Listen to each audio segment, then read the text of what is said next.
嚟到第5日晏晝嘅話咧，又係嚟帶佢哋咧食我之前食過嘅一個非常之好食嘅一個 pasta 嘅鋪頭，位置咧就係喺呢個延南洞嘅。我之前咧都係有喺 IG 咧就已經有簡單介紹過㗎啦。有個 main menu 係好中意嘅海膽意粉，所以今次都有嗌海膽意粉啦，同埋咧都嗌咗佢呢個 signature。佢哋有3個 signature 嘅 menu 嘅，我哋今次咧就係嗌晒所有豬頸喎，然之後咧可以配唔同嘅配菜食嘅，每個配菜個味都唔一樣。因為煎嘅咧，佢唔會好韌啦，因為係好嫩。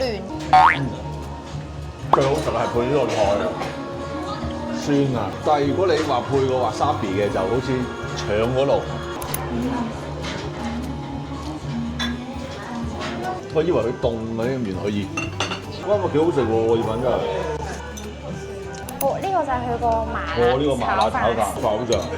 好香啊！要炒得嚟應該有啲肉碎喺裏邊。係啊，好正，真係幾香。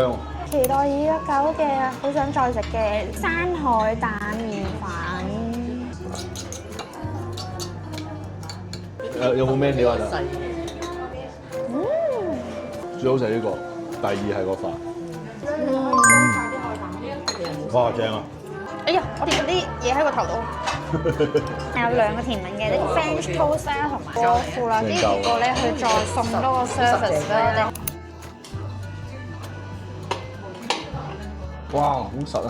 係啊，佢唔係嗰啲脆卜卜，係有啲煙韌喺入面，年糕咁樣，真係有啲熬草嘅香味咯。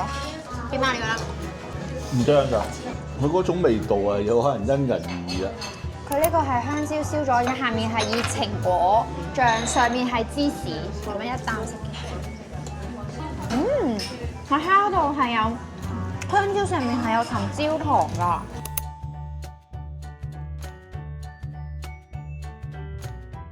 仲係出緊煙㗎佢，幾好食喎！佢係入面係好似梳芙梨咁樣咧，空氣咁樣。今日嘅午餐幾好食呢個。